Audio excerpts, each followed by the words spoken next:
माता, प्रथम पूज्य गणेश जी ने उचित कहा था। दुर्गमासुर ने एक बार पुनः अपनी नीचता और कुटिलता का परिचय दिया है। माता, दुर्गमासुर के असुर तरल और गरल ने बहुत विनाश कर दिया। स्थिति बहुत गंभीर हो गई है माता। क्षमा कीजिएगा माँ, किंतु गरल और तरल दुर्ग अवधि से अपनी कुटिल योजना को पूर्ण कर रहे हैं। जगत जननी है आप, आपसे तो कुछ भी नहीं छिपा है माँ, तो आपने हस्तक्षेप क्यों नहीं किया माँ? क्या आप गरल और तरल के पापों की गागर भरने की प्रतीक्षा कर रही हैं माँ? किंतु वो तो कब का हो चुका है माँ। उनके पापों की गागर तो कब से भर चुकी और अब तो उनके पाप छलकने भी लगे। आपके भक्त आपसे गुहार लगा रहे हैं माँ। अब शीघ्र ही आप कुछ कीजिए, गरल और तरल से इस संसार की रक्षा कीजिए माँ।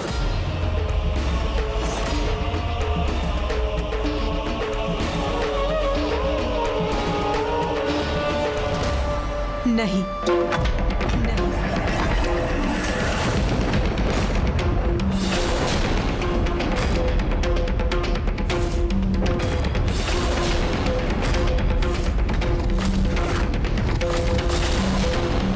किंतु माँ,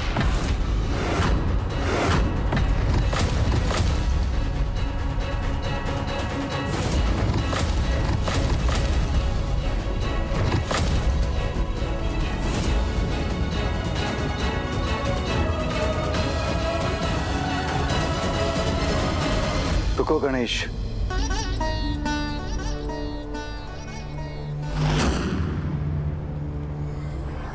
पिताश्री, ये माँ को क्या हुआ?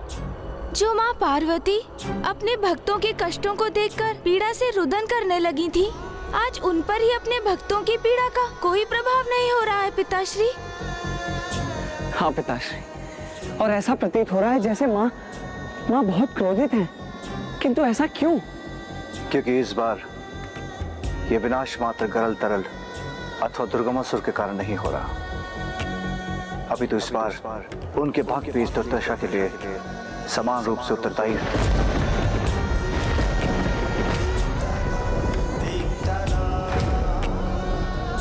वो कैसे पिताश्री? भगवान भी उन्हीं की सहायता करते हैं जो अपनी सहायता करते हैं। सत्य ये है कि गरल और तरल अपनी योजना को क्रियान्वित करने में समर्थ हुए। एक ग्रामवासी द्वारा फैलाए मेले के कारण।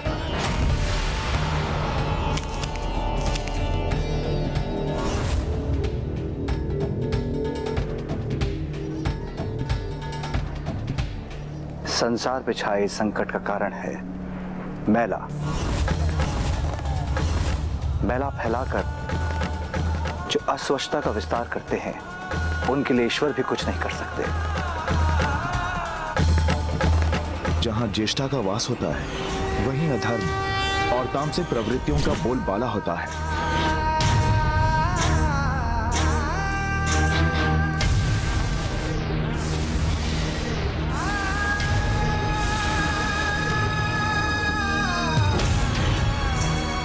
जहाँ अशौच होता है, वहाँ अलक्ष्मी का वास होता है। ये मुझे मामा जी ने बताया था पिताश्री। और ये नियम मात्र मनुष्य पर नहीं, अभी तो देवी देवताओं पर भी लागू होता है। जहां शौच नहीं, जहां पवित्रता नहीं, जहां मैला है, वहां पर देवी पार्वती, देवी लक्ष्मी, देवी सरस्वती का वास हो ही नहीं सकता। वहां पर उनकी कृपा भी नहीं हो सकती। किंतु महादेव, यदि माता पार्वती ने कुछ नहीं किया तो उनके भक्त रोगग्रस्त होते रहेंगे और उनकी मृत्यु भी संभव है। और ये हम होते कैसे देख सकते हैं महादेव? तो क्या हम कुछ नहीं कर सकते पिताश्री? क्या हमें ऐसे ही हाथ पर हाथ धरे बैठे रहना होगा? नहीं भैया, हम अवश्य कुछ कर सकते हैं।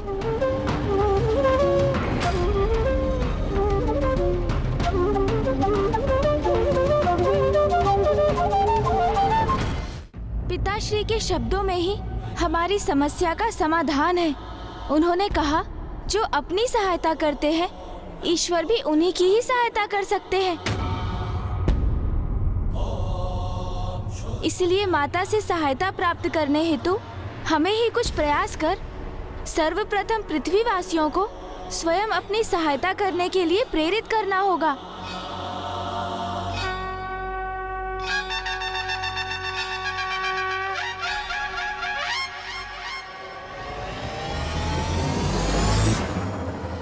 ऋषिवर, कृपा करके मुझे उत्तर दीजिए। क्या हम सब लोग निराश हो जाएं? हमने पूर्ण भक्ति भाव से माता की स्तुति कर अपनी रक्षा की गुहार लगाई है ऋषिवर, उनका आह्वान किया है। तो फिर क्यों माता हमारी पुकार नहीं सुन रही है? क्यों हमें दर्शन देकर हमारे कष्टों को दूर क्यों नहीं कर रही है ऋषिवर? उत्तर दीजिए। यदि ऋषिवर ही निरुत्तर होंगे तो हम सभी साधारण मनुष्य भला क्या कर सकते हैं? चलो सभी, अब कोई नहीं सुनेगा हमारी गुहार। चलो चलो।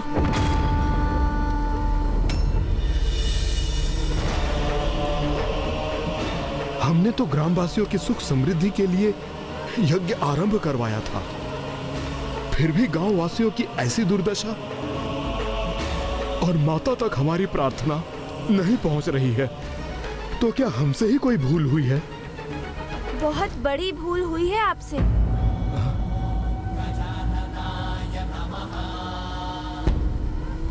प्रथम पूज्य गणेश जी, देव सेनापति कुमार कार्तिकेय जी, आपको कोटि कोटि नमन। प्रणाम ऋषिवर। प्रणाम ऋषिवर। हमें बताइए प्रभु, हमसे क्या भूल हुई है? भूल आपसे नहीं, भूल तो समस्त ग्रामवासियों से हुई है।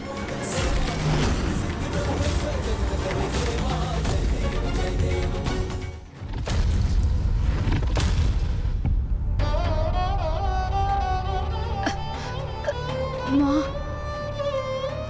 हाँ पुत्र, हाँ संजय, मैं यही हूँ। क्या हुआ? जल जल चाहिए? जल चाहिए, अभी लाती हूँ।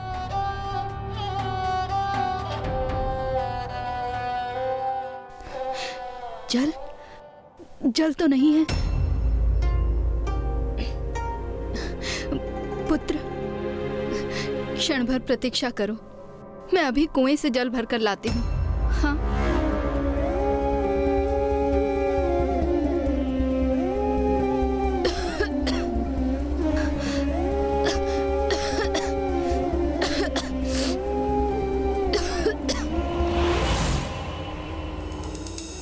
मैं कुछ समझा नहीं प्रभु। ग्रामवासी तो किसी महामारी की चपेट में आकर अस्वस्थ हैं। इसमें इन लाचार ग्रामवासियों का क्या दोष हो सकता है प्रभु? दोष है ऋषिवर। अपने चारों ओर दृष्टि घुमाकर देखिए।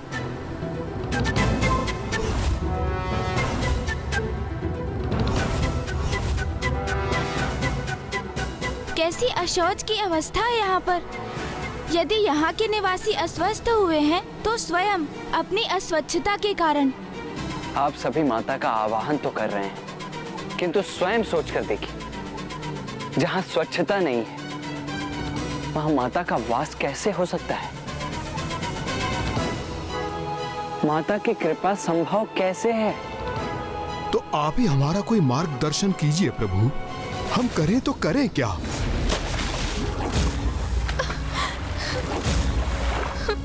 इतना दूषित जल मैं अपने अस्वस्थ पुत्र को ये दूषित जल कैसे दे दूं? कृपा करके कुछ तो उपाय बताएं माता। माँ की कृपा तो तभी होगी जब ये स्थान स्वच्छ होगा, अर्थात यहाँ के निवासियों को स्वच्छता के प्रति जागृत करने की आवश्यकता है और हम वही करने आए हैं यहाँ।